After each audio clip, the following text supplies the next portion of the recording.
우리가 살고 있는 이 세대를 두 글자로 하면 말세라고 말할 수 있고요. 조금 자세하게 다섯 글자로 풀어서 이야기하면 마지막 시대라고 말할 수 있을 것 같습니다. 전 세계적으로 들려지는 소식들을 보면 정말 마지막 시대는 우리가 확인할 수 있는 것들을 많이 보잖아요.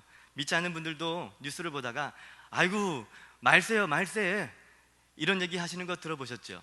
예, 전 세계적으로 들려지는 소식들을 들어보면 정말 마지막 때는 맞는 것 같습니다. 세상은 점점 더 악해져만 가고 있고요.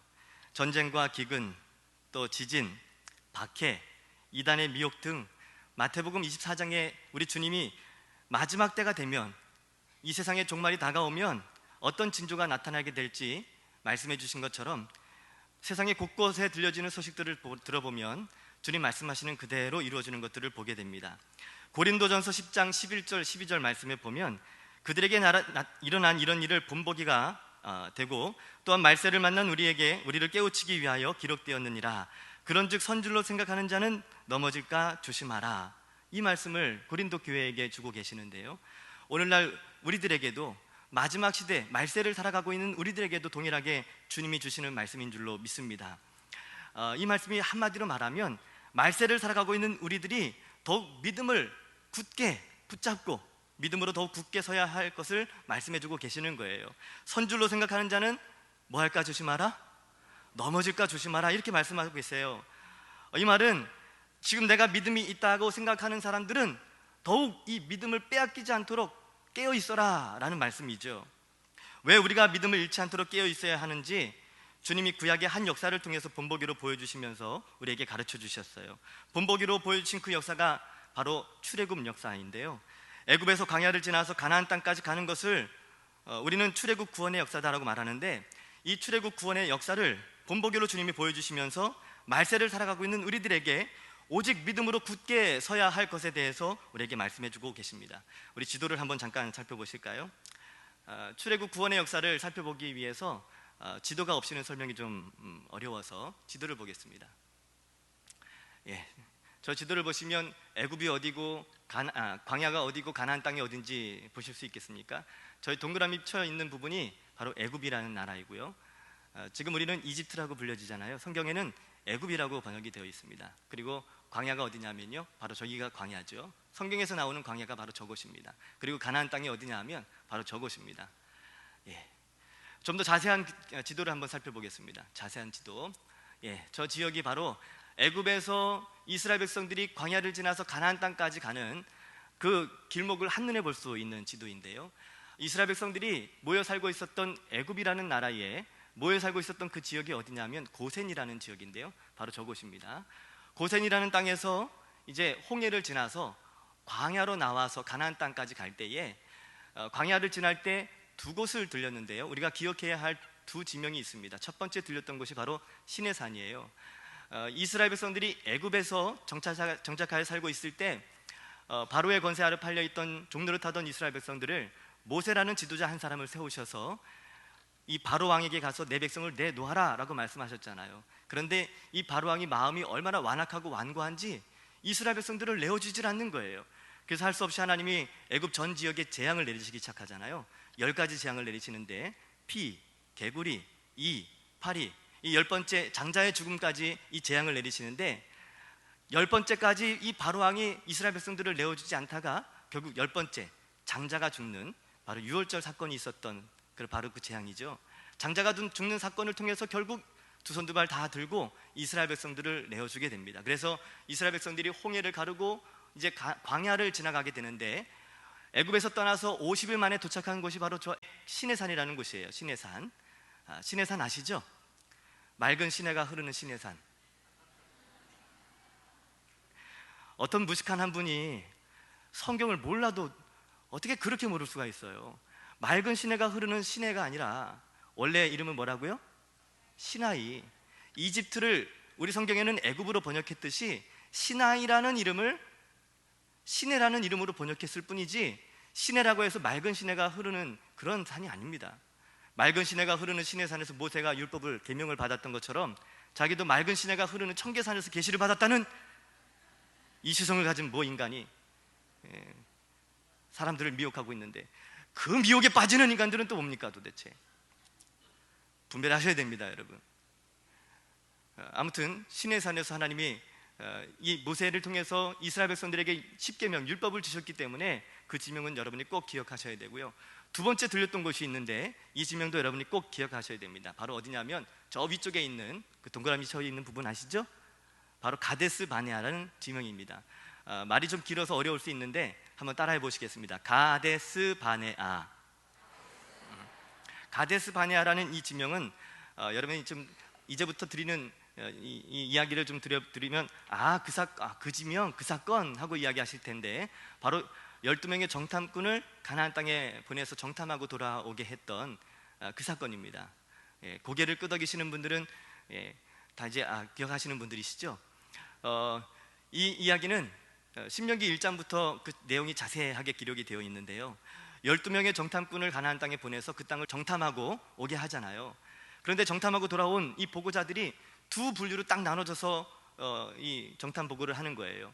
여러분 잘 아시다시피 10명의 보고자와 2명의 보고자가 극명하게 나눠져서 보고가 달라지는데요, 10명이 정탐하고 돌아와서 이구동성으로 뭐라고 고백을 하냐면, 다들 두려움에 사로잡혀가지고 이 10명의 보고자가 두려워 떨면서 글쎄 그 가나안 땅은 하나님이 말씀하신 젖과 꿀이 흐르는 가나안 땅이 맞긴 맞는데, 그 땅에 살고 있는 거민들은 얼마나 크고 얼마나 거인 족속인지, 아낙 자손들 네피림의 후손들이 있어서 그들의 군사들은 얼마나 강한지, 우리는 그들과 싸운다면 우리는 그들에 비해서 메뚜기와 같아서 우리는 다 죽게 될 것입니다. 성벽은 또 얼마나 높은지 그 성벽은 넘을 수도 없습니다. 하나님이 왜 우리를 이곳에 보내셔서 가나안 땅에 들어가지도 못하게 만들고, 그렇다고 우리가 다시 애굽으로 돌아갈 수도 없게 만들고, 왜 우리를 이곳에서 죽게 만든단 말입니까? 하면서 막 두려움에 사로잡혀서 하나님을 원망하면서 보고를 하기 시작해요. 그랬더니 모세와 더불어서 온 백성들이 그 두려운 마음을 그대로 흡수해서, 그 부정적인 보고를 다 그대로 흡수해서 온 백성들이 다 같이 두려운 마음으로 하나님을 원망하면서 그날 밤에 통곡하는 일이 벌어졌어요.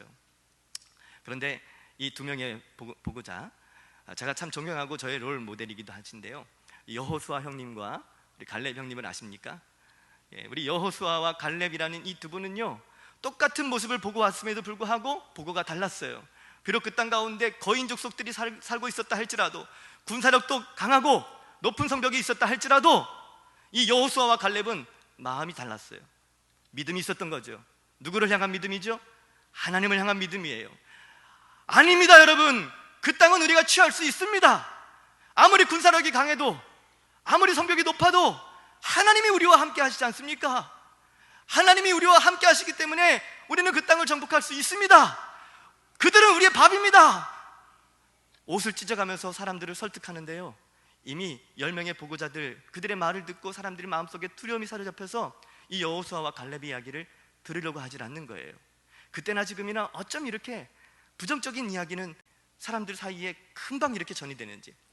누가 그랬대 그러면 당신만 알고 있어 이러면요, 한 주만 지나면 거의 대부분의 성도들이 다 알잖아요. 저희 교회 말고요, 딴 교회, 옆에 있는 교회. 왜 그렇게 부정적인 이야기는 쉽게 그냥 삽시간에 이야기가 전달되는지요. 그러면서도 믿음으로 하나님을 신뢰하는 이 믿음의 고백들은 왜 그렇게 사람들이 믿으려고 하지 않는지. 그때나 지금이나 사람들이 연약한 것은 다 마찬가지인 것 같아요. 아무튼 여러분, 이렇게 10명의 보고자들의 이 부정적인 보고를 듣고 온 백성들이 하나님을 원망하고 불평하다가 결국 가나안 땅을 코앞에 두고 하나님의 약속을 신뢰하지 못한 채 믿음을 다 잃어버려서 가나안 땅을 코앞에 두고 다 광야에서 멸망을 당하게 됩니다. 누가 가나안 땅에 들어가게 될까요? 믿음이 있었던 여호수아와 갈렙, 그리고 출애굽 2세대들, 광야 40년 동안에 애굽에서 태어난 출애굽 2세대들이 여호수아와 갈렙과 더불어서 가나안 땅을 정복해 들어가는 영광을 얻게 됩니다.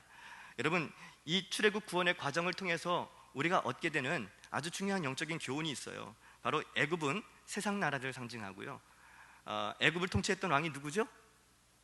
바로왕이에요. 그래서 이 바로왕이 사단, 마귀를 상징하는 대표 왕이 되는 거예요. 홍해를 가르는 것을 오늘 고린도 다 읽진 않았지만 고린도 전서 10장 2절 말씀에 보면 홍해를 지나는 것을 세례로 표현했더라고요. 유월절 사건은 무슨 사건이죠? 바로 십자가 사건을 의미하는 거고요. 광야를 지나는 것을 사도행전 7장 38절에 보면 스데반이 순교를 당하기 전에 똑같이 이 출애굽 구원의 역사를 간증하면서 복음을 전하고 죽거든요. 그때 이 광야를 지나는 것을 광야 교회다 이렇게 설명했더라고요. 다시 말하면 이 광야 생활 40년을 교회에서 신앙생활하는 것으로 보면 됩니다. PPT 준비한 거 보여주세요. 광야 생활을 광야 교회다라고 말할 수 있고요. 바로 우리가 신앙생활하는 거고요. 그리고 요단강 지나는 것, 요단강 건너가 만나리, 어디서 많이 부르는 찬송이죠? 요단강을 지나는 것을 육신의 죽음을 통과하는 것으로 의미하는 것입니다. 가나안 땅, 말 그대로 천국을 상징하는 거잖아요. 천국은 누가 다스리십니까? 하나님이 다스리세요. 그래서 하나님의 나라잖아요. 여러분, 이 출애굽 구원의 과정을 통해서 말세를 살아가고 있는 우리들에게 깨우치기 위해 주시는 아주 영적인 깊은 뜻이 있어요. 그것은 뭐냐 하면 애굽에서 광야까지 나오는 것은 전적인 하나님의 은혜였다라는 것입니다. 10가지 재앙을 통해서 하나님의 기적과 은혜들을 체험하게 하셨고요, 유월절 사건을 통해서 하나님의 구원의 은총도 얻게 하셨고요, 홍해를 가르는 기적과 같은 하나님의 인도하심도 경험했습니다. 그러나 가나안 땅에 들어가는 것은 철저하게 그들의 믿음에 달려있는 것이었다라는 거예요. 애굽에서 광야로 나오는 것은 전적인 하나님의 주권으로 행해지는 것이지만 가나안 땅에 들어가는 것은 전적으로 누구에게 달려있다고요? 나에게 달려있는 거예요. 나의 믿음에 달려있다는 거예요. 이 말을 바꿔서 지금 이 시대에, 우리가 살고 있는 이 시대에 우리에게 주시는 말씀으로 바꿔서 이야기하자면 이런 거예요. 세상에서 살다가 교회에 나오는 것, 그래서 신앙생활 할 수 있는 것, 이것은 전적인 하나님의 은혜라는 거예요. 그런데 교회 다닌다고 다 천국에 들어갈 수 있는 것이 아니라 천국에 들어가는 것은 철저하게 믿음으로만 갈 수 있다는 것을 오늘 출애굽 과정, 이 구원의 역사를 통해서 우리에게 주님이 본보기로 보여주셨다라는 것이죠. 가데스 바네아, 믿음의 테스트를 받았던 장소. 여러분, 결국 이 믿음이 없어서 다 광야에서 멸망을 당하게 되고요, 믿음이 있었던 여호수아와 갈렙, 그리고 출애굽 2세대들이 가나안을 정복하여 그 땅에 들어가는 영광을 얻게 되었잖아요. 주님이 이것을 우리에게 본보기로 보여주셨어요. 그러면서 선줄로 생각하는 자는 넘어질까 조심하라 라고 말씀하셨죠. 즉, 믿음이 있다고 말하는 너희들 끝까지 믿음을 잃지 않도록 깨어있으라는 거예요. 끝까지. 언제까지요? 그 말을 바꿔서 얘기하면 언제까지예요? 주님 다시 오실 때까지? 그 전에 우리가 주님의 부르심을 받으면요, 천국에 들어가는 그 순간까지 우리가 그 믿음을 굳게 지켜야 된다는 거예요. 그래서 제가 오늘 말씀을 시작하면서 뭐라고 인사를 나눴죠? 천국에서도 만나봅시다 라고 인사를 나눈 이유가 있어요. 여기 계신 분들 중에 혹 누군가가 천국에서 안 보인다면 가슴이 얼마나 아프겠어요. 여러분, 세상에서 가장 불쌍한 사람이 누굴까요? 저는 예전에 생각할 때 불신자라고 생각했어요. 왜냐하면 지옥 가니까. 그런데 요즘은 조금 생각이 바뀌었습니다. 더 불쌍한 사람들이 있더라고요. 누굴까요? 교회는 열심히 다니다가 천국 갈 믿음이 없어서 지옥 가시는 분들, 그런 분들이 있을까요? 없을까요? 대답이 또 좀 작으시네. 문제가 좀 어렵죠? 제가 다시 한번 질문을 드릴게요. 교회는 열심히 다니다가 지옥 가시는 분들이 있을까요? 아니면 있을까요? 이 출애굽 구원의 이 역사를 통해서 본보기로 보여주신 주의 말씀을 보면 그런 사람들이 있을 수 있다는 거예요. 불신자들이야 어차피 자기들이 선택한 일이니까 천국과 지옥이 있다는 사실도 믿지 않았고, 에이, 죽으면 사람이 끝이지 무슨 천국과 지옥이 어딨어? 믿지 않았으니까.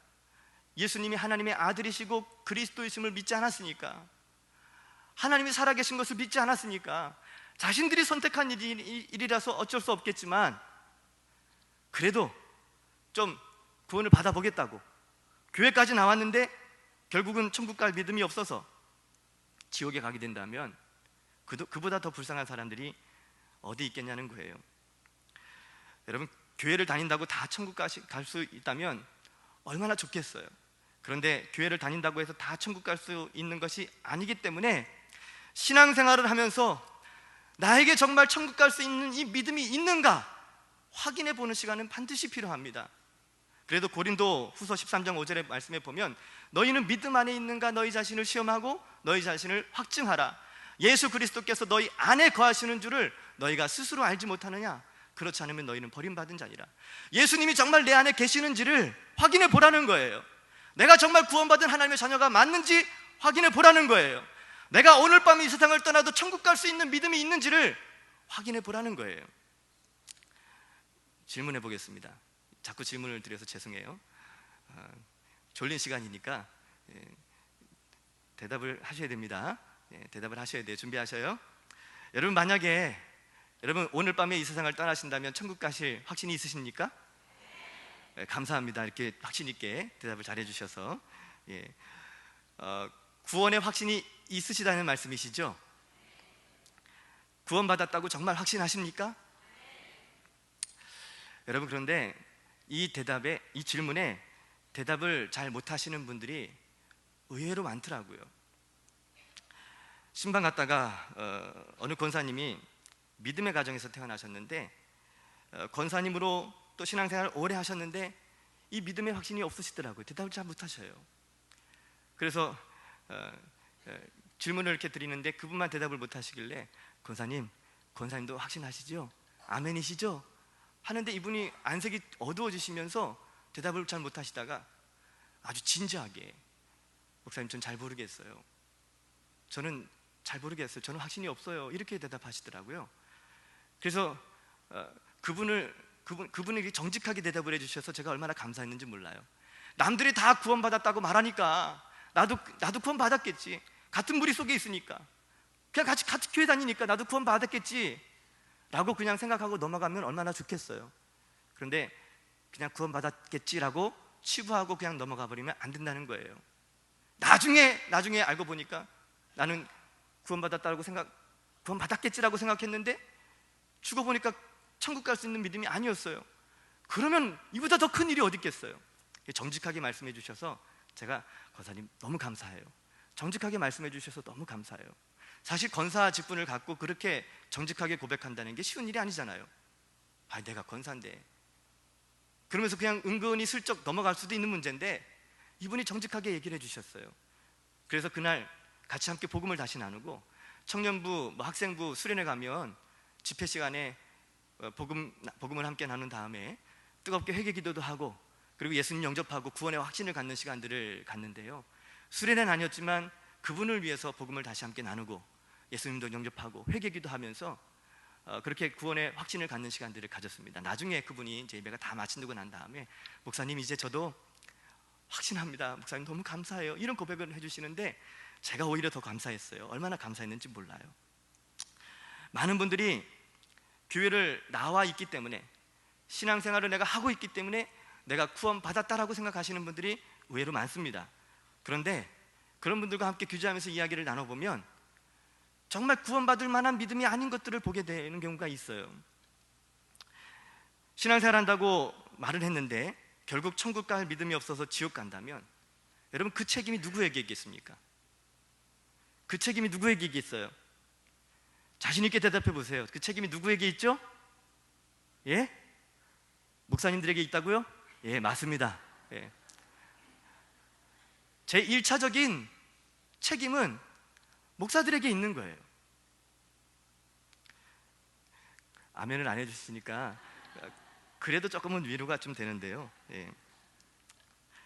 1차적인 책임은 목사들에게 있겠죠. 왜냐하면 천국 갈 수 있는 바른 복음을 제시해주고 천국은 믿음으로만 간다고 했는데 바르게 믿을 수 있도록 말씀을 잘 전하고 헷갈리지 않게 확실하게 붙잡을 수 있도록 말씀을 잘 전해줘야 할 책임이 저희 목사들에게 있습니다. 그런데 전했는데도 바르게 믿지 못하는 건 누구에게 책임이 있을까요? 본인에게 책임이 있다는 것 다 인정하시죠? 말씀을 통해서 내가 어떤 존재인지를 깨닫고 약속하신 말씀을 통해서 내가 어떻게 구원의 은총을 얻게 되는지 정확하게 알고 그 말씀을 붙잡아야 하는데 직분도 있고 교회 생활에 열심은 있으나 말씀에 대한 이해함도 없고 믿음도 없어서 지옥에 간다든지, 아니면 말씀에 대한 분별력이 없어서 이단이 미혹할 때 쉽게 이단에 빠져서 지옥에 간다든지, 그러면 얼마나 불행한 일이겠어요. 목회자로서 참 고민이 많습니다. 어떻게 하면 성도들에게 더 확신 가운데 거하게 할 수 있을까? 어떻게 하면 이단에 빠지지 않고 분별력을 가질 수 있게 할 수 있을까? 고민을 참 많이 해요. 그래서 하나님께 또 기도도 참 많이 하게 되는데요, 기도하다가 주님이 주시는 응답이 바로 이거예요. 복음에 대한 확신을 더 심어주어라 라는 거예요. 복음, 누구나 알아들을 수 있게 설명해주고 뜬구름 잡는 아리까리한 믿음이 아니라 확신 가운데 거할 수 있는 그 믿음을 가질 수 있도록 이단의 미혹으로부터, 이 가짜 복음을 팔아먹는 이단이 참 많은데, 이런 이단의 미혹으로부터 우리 성도들을 지킬 수 있는 방법 역시 복음에 대한 분별력을 좀 심어주고 확신으로 바른 믿음으로 신앙생활할 수 있도록 그렇게 도와주는 것이 바로 목회자가 해야 되는 일이 아닌가. 여러분, 진짜 복음이 뭔지를 알려주고 또 가짜가 왜 가짜인지를 알려주면, 그래서 정말 믿음이 있다면 흔들리지 않고 이단에 미혹되지 않고 승리할 수 있을 거라는 생각이 들었습니다. 이 주님이 주신 마음인데요, 그래서 오늘은 죄인 되었던 우리가 어떻게 영생을 얻고 구원을 얻게 되고 또 이단은 왜 이단인지를 함께 잠깐 좀 살펴보려고 합니다. 어떻게 영생을 얻어서 하나님 나라에 들어갈 수 있을까? 성경 몇 구절을 좀 찾아볼까 하는데요, 우리 메모지가 있거나 볼펜이 있으신 분들은 지금부터 성경 몇 구절을 좀 찾아볼 텐데, 메모해 두시면 여러분의 믿음 생활에 흔들리지 않고 계속해서 확신 가운데 거할 수 있는 좀 도움이 될 만한 말씀들을 제가 좀 찾아봤는데요, 한번 좀 메모하시면서 들어보셨으면 좋겠습니다. 에베소서 2장 8절 9절의 말씀에 보시면요, 말씀은 안 찾으셔도 괜찮습니다. 화면에 같이 나오니까 함께 읽어보겠습니다. 시작. 너희는 그 은혜에 의하여 믿음으로 말미암아 구원을 받았으니 이것은 너희에게서 난 것이 아니요 하나님의 선물이라. 행위에서 난 것이 아니니 이는 누구든지 자랑하지 못하게 하려 함이라. 바로 오늘 본문의 말씀이기도 한데요, 여러분, 구원은 오직 믿음으로만 받는다는 거예요. 그래서 오늘 말씀의 제목도 오직 믿음으로 라고 정해봤어요. 천국 갈 수 있는 것은 인간의 행위, 노력으로 되는 것이 아니다라는 거예요. 구원은 하나님이 주신 선물이라고 에베소서 2장 8절에 말씀해주고 계시잖아요. 하나님이 주신 선물, 그것도 은혜로 주셨어요. 은혜라는 말은 받을 자격이 없는 자에게 값없이 베풀어 주시는 하나님의 호의를 뜻합니다. 하나님은 우리에게 구원의 선물로 예수님을 주셨어요. 받을 자격이 없는 우리들인데 우리는 그 구원의 선물이신 예수님을 믿음으로 마음속에 영접할 때 하나님의 자녀가 되는 권세를 얻게 되잖아요. 요한복음 1장 12절 함께 읽습니다. 시작. 영접하는 자, 곧 그 이름을 믿는 자들에게는 하나님의 자녀가 되는 권세를 주셨으니, 하나님이 우리에게 구원의 선물로 주신 예수 그리스도를 우리가 믿음으로 마음속에 영접할 때 우리가 하나님의 자녀가 된다라는 것입니다. 여러분은 예수님을 영접하셨습니까? 영접하신 분들이 반밖에 안 되는 것 같아요. 다시 한번 질문해 볼게요. 여러분은 예수님을 정말 영접하셨습니까? 예수님을 영접한다는 말은 예수님을 우리 마음속에 나의 구주로 받아들였냐라는 것을 묻는 것입니다. 다시 말하면 예수님을 만났는가라는 것을 묻는 것이죠. 구원의 체험이 있느냐라는 것입니다. 예수님을 영접했다면 여러분, 예수님이 어디 계시다고 믿으세요? 여러분 마음속에 정말 계시다고 믿으십니까? 여러분이 정말 예수님을 믿으셨다면, 영접하셨다면 예수님이 내 안에, 우리 마음속에 들어와 계시다는 사실을 굳게 붙잡으시기를 주의 이름으로 축복합니다. 여러분, 고린도 후서 13장 5절, 그래서 확인해 보라는 거예요. 너희가 믿음 안에 있는가 너희 자신을 시험하고 너희 자신을 확증하라. 예수 그리스도께서 너희 안에 거하시는 줄을 너희가 스스로 알지 못하느냐? 그렇지 않으면 너희는 버림받은 자니라. 내 안에 예수님이 정말 계시는가? 내가 정말 예수님을 만난 구원의 체험이 있는가? 확인해 보라는 거예요. 이런 믿음 없이, 구원의 체험 없이 교회를 다닌다면 우리 인생의 말년에 불행한 일을 당할 수도 있다는 거예요. 그런 분들은 복음을 다시 들어야 할 필요가 있습니다. 신앙생활을 얼마나 했느냐 그거 중요하지 않습니다. 우리의 직분이 무엇이냐 그거 중요하지 않습니다. 내가 정말 지금 내가 확신 가운데 거하고 있느냐, 그게 중요한 거예요. 여러분 정말 예수님을 영접하셨다면 여러분은 하나님의 자녀가 맞다는 사실을 꼭 기억하십시오. 예수님을 영접했다면 성경이 그렇게 증명해 보이고 계시는 거예요. 우리는 하나님의 자녀인 거죠. 그런데 이단들은 이렇게 또 묻습니다. 당신 정말 구원 받았습니까? 영생을 얻으셨습니까? 라고 물어요. 그러면요 또 이렇게 묻습니다. 증거 있습니까? 라고 물으면 우리 보통 성도들은 당황해서 대답을 잘 못해요. 내가 예수님을 믿는 건 분명한데, 내가 구원받은 확신이 있는 건 분명한데, 이단들이 이렇게 또 치고 들어오면 내가 어떻게 대답해야 될지를 잘 몰라요. 대답할 필요 없습니다, 여러분. 대답할 필요도 없어요, 여러분. 대답을 자신 있게 잘하시는, 성경에 대한 지식도 많으시고 믿음과 확신 가운데 거하시는 분들, 그래도 얘기하지 마세요, 여러분. 이단들과 같이 대치해서 이야기하다 보면, 서로 자기 주장을 하다 보면 싸움밖에 나질 않습니다. 결국 말다툼밖에 나질 않아요. 그래서 디도서 3장 10절 말씀에도 보면 이단에 속한 사람들은 한두 번 훈계한 후 그가 돌이키지 않으면 뭐 하라고요? 멀리 하라는 거예요. 여러분 구원 받았습니까? 영생 얻으셨습니까? 증거 있어요? 라는 이단의 질문에 상종하지 마시고 이런 질문에 흔들리지 않을 수 있도록 여러분, 그리고 성경 몇 구절을 좀 더 찾아볼까 하는데요. 요한일서 5장 10절, 11절, 12절, 우리 13절까지 우리 한 절 한 절 좀 보면서 우리가 어떻게 영생을 얻었고 우리가 어떻게 구원을 얻었는지를 좀 살펴볼 수 있는 귀한 말씀인데요. 요한일서 5장 10절 같이 읽습니다. 시작. 하나님의 아들을 믿는 자는 자기 안에 뭐가 있고요? 하나님의 아들을 믿는 자. 여기서 말하는 하나님의 아들이 누구죠? 하나님의 아들은 예수님입니다. 이만희 절대 아니에요, 여러분. 누구라고요? 예수님이에요. 예수님을 믿는 자에게는 자기 안에 증거가 있다는 거예요. 구원받은 증거가 있다는 거예요. 11절 말씀에 그 증거를 말씀해 주고 계세요. 11절 시작. 또 증거는 이것이니 하나님이 우리에게 영생을 주신 것과 이 생명이 그의 아들 안에 있는 그것이니라. 여러분 보세요. 증거가 뭐라는 거예요? 하나님이 우리에게 뭘 주셨대요? 영생을 주셨대요. 아멘이시죠? 이 영생은 하나님이 주신 거예요. 우리 노력으로 얻은 것 아닙니다. 하나님이 주신 거예요. 그런데 이 생명이 그의 아들 안에 있는 그것이니라. 이 생명이 누구에게 있었다고요? 예수님, 예수 그리스도. 이만이 절대 아닙니다, 여러분. 예수님 안에 있는 생명을 예수님을 통해서 우리가 얻게 되는 거예요. 하나님이 구원의 선물로 예수님을 주셨어요. 우리는 그 예수님을 믿음으로 받죠. 마음속에 영접하죠. 그때 예수님 안에 있는 그 생명이 우리 안에 생명으로 영생으로 역사하는 겁니다. 아멘이시죠? 내 안에 정말 예수 그리스도께서 계시다면 이미 영생이 우리 안에 있다는 사실을 꼭 기억하십시오. 이 말씀을 계속해서 반복적으로 그 다음 절 12절의 말씀에도 똑같이 말씀해 주세요. 얼마나 사람들이 이해가 더디는지 자꾸 계속해서 똑같은 말씀을 조금만 표현을 바꿔서 너희들 예수 그리스도를 믿는 너희들에게 이미 영생이 있다니까, 너희들은 이미 구원받은 사람들이라니까, 이러면서 다시 확인시켜주면서 똑같은 말씀을 또 해주세요. 12절 말씀 시작.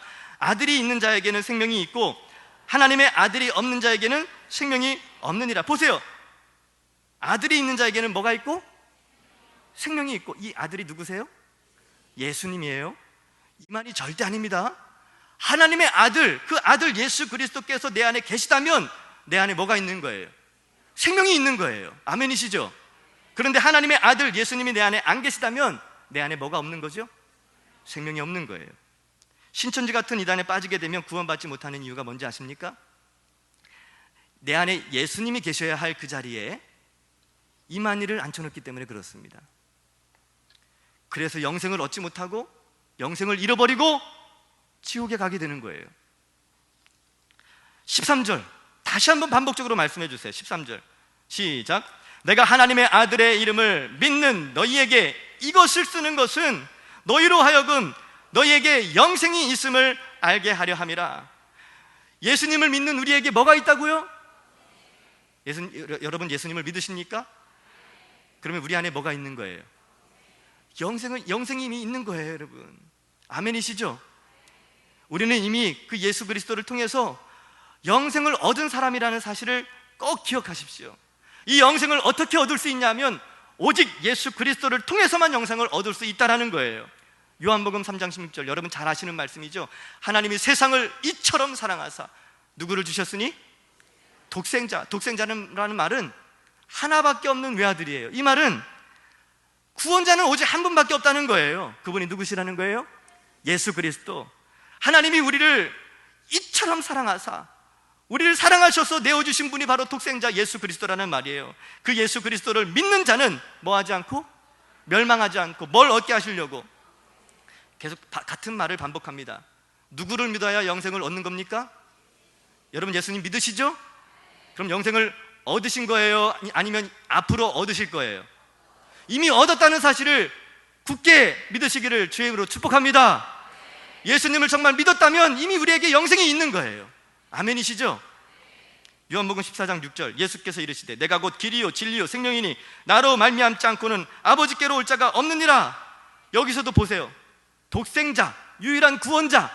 여기서도 예수님이 직접 하신 말씀이에요. 예수님만이 유일한 구원자라는 거예요. 하나님께 갈 수 있는, 구원받을 수 있는 유일한 길이 오직 예수님밖에 없다는 거예요.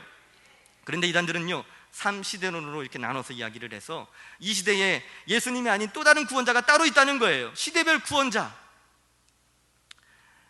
시대를 3시대로 나눠요.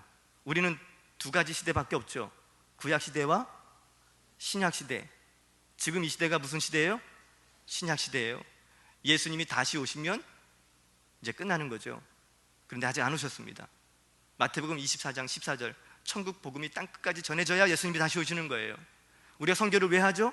아직 땅끝의 열방 가운데 아직도 복음을 들어야 될 영혼들이 있기 때문에 주님 다시 오시게 하시기 위해서 선교하는 거예요, 여러분.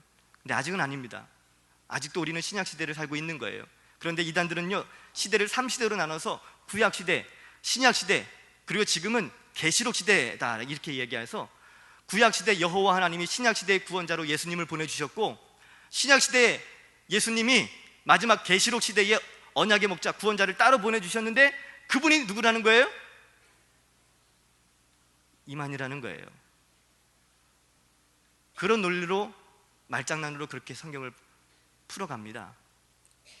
그런데 보세요. 만약에 이렇게 이단들이 말하는 3시대론, 지금 이 시대가 계시록 시대가 맞고 또 예수님이 보내신 또 다른 구원자가 만약에 있다는 것이 사실이라면 예수님이 이렇게 말씀하시면 안 되는 거예요. 내가 곧 길이요 진리요 생명이지만 마지막 계시록 시대가 되면 내가 보내는 또 다른 언약의 목자 구원자가 있을 테니까 그도 구원자니까 딴 놈 찾지 말고 시대를 분별하고 내가 보낸 언약의 목자를 잘 분별해서 그를 믿도록 해. 그가 풀어주는 비유풀이를 잘 풀어서 잘 듣고 말씀의 짝을 잘 맞춰가면서 그가 풀어주는 그 계시의 말씀을 잘 들어야 그래야 구원받을 수 있어. 이렇게 말씀하셔야 맞는 거죠. 그런데 예수님은 그렇게 말씀하시지 않으셨어요. 내가 곧 길이요 진리요 생명이니 나로 말미암지 않고는 아버지께로 올 자가 있다 없다? 없다는 거예요, 여러분. 예수님만이 유일한 구원자라는 거예요. 사도행전 4장 12절에도 다른 이로서는 구원을 얻을 수 없나니 천하 인간의 구원을 얻을 만한 다른 이름을 우리에게 주신 일이 없다고 말씀해 주셨어요. 다른 구원자가 없다는 거예요. 오직 예수님만이 유일한 구원자입니다. 다른 구원자, 다른 그리스도, 예수님이 아닌 또 다른 그리스도, 또 다른 구원자가 있다고 말하는 그것이 이단인 거예요. 아멘이시죠, 여러분? 성경을 가지고 말한다고 해서 다 같은 교회가 아닙니다. 구원자가 다른 것이죠. 지금 이 시대에 성경을 똑같이 가지고 성경을 가지고 말하는 여러 단체들이, 여러 이단들이 있는데 성경을 가지고 말한다고 해서 구원자가 같은 구원자가 아닌 거예요. 우리에게는 누가 구원자시죠? 예수님밖에 없어요. 오직 예수님밖에 없습니다. 그런데 그들에게는 구원자가 달라요. 성경을 비유적으로 풀어서 이 짝 저 짝 찾아가면서 결국 요한계시록을 푸는데요, 요한계시록의 이긴 자, 인을 떼는 자, 이 시대의 구원자. 여러분, 신천지 같은 이단들이 사람들을 미혹할 때 가장 기본적으로 성경을 풀어서 해석할 때 사람들을 미혹할 때 쓰는 가장 기본적인 그들의 교리가 뭐냐 하면 비유풀이, 짝풀이, 시대별 구원자 이런 거예요. 비유로 성경을 풀어서 이짝 저짝 찾아가면서 결국 이 시대의 구원자로 다른 사람을 구원자로 만들어 버리는 거예요. 그가 누구라는 거예요? 이만희라는 거예요. 그가 이 시대의 그리스도, 이 시대의 구원자라는 거예요. 언약의 목자라는 거예요. 여러분, 구원자는 오직 한 분, 예수님밖에 없다는 사실을 흔들리지 마시고 굳게 붙잡으시기를 주의 이름으로 축복합니다. 마태복음 24장 4절 말씀에도 주님이 마지막 때에 이런 이단들이 판을 치고 미혹할 것에 대해서 말씀해 주셨는데, 한번 말씀을 같이 한번 읽어보실까요? 시작. 예수께서 대답하여 이르시되 너희가 사람의 미혹을 받지 않도록 주의하라. 많은 사람이 내 이름으로 와서 이르되 나는 그리스도라 하여 많은 사람을 미혹하리라. 여기 보세요. 많은 사람이 내 이름으로 와서 자기가 뭐라는 거예요? 자기가 그리스도다라고 말하는 그 집단이 이단이라는 거예요. 누가 하신 말씀이에요?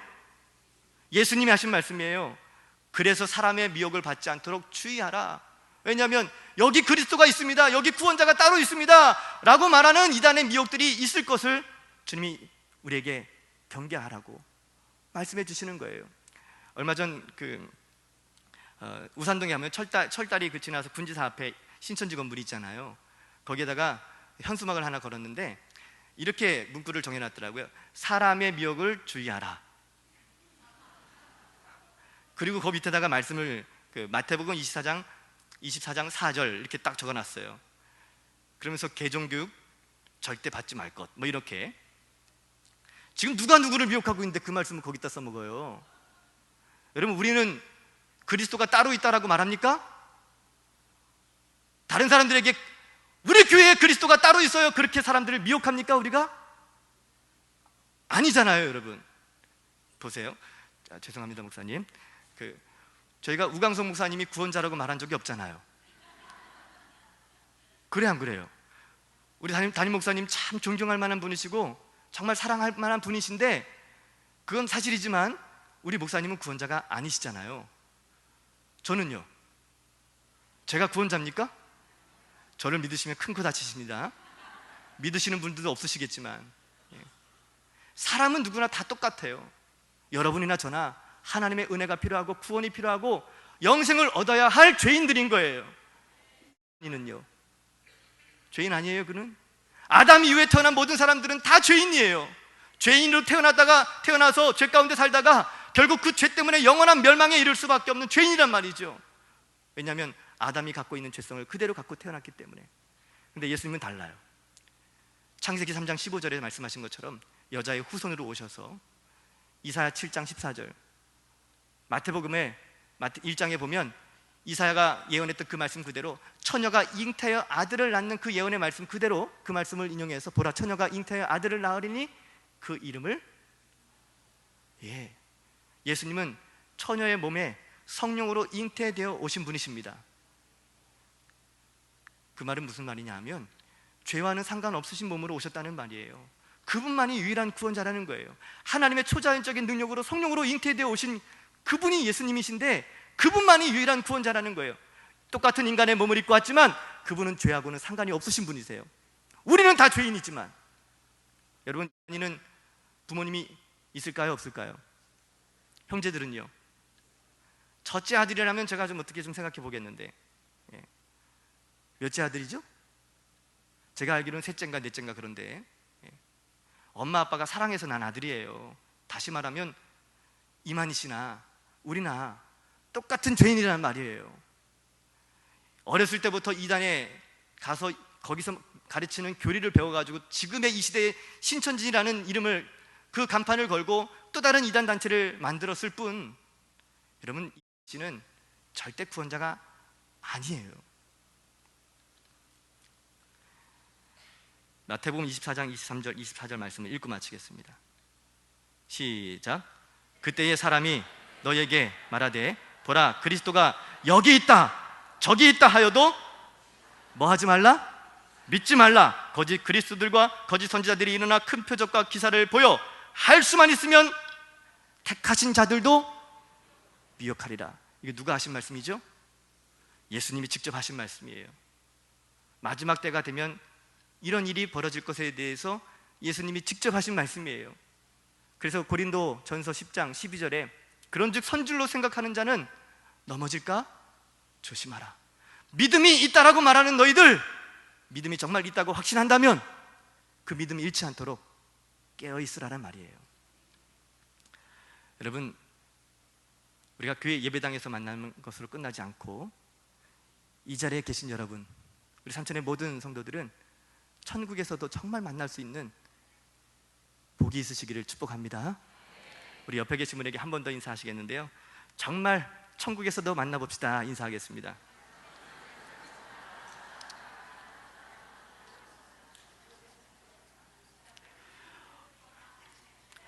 오직 믿음으로, 누구를 믿어요?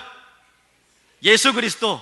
오직 믿음으로, 하나님의 아들 예수 그리스도를 믿음으로 날마다 승리하시고 천국에서 다 만나는 축복이 우리 삼천의 모든 성도들에게 있으시기를 주의 이름으로 축복합니다.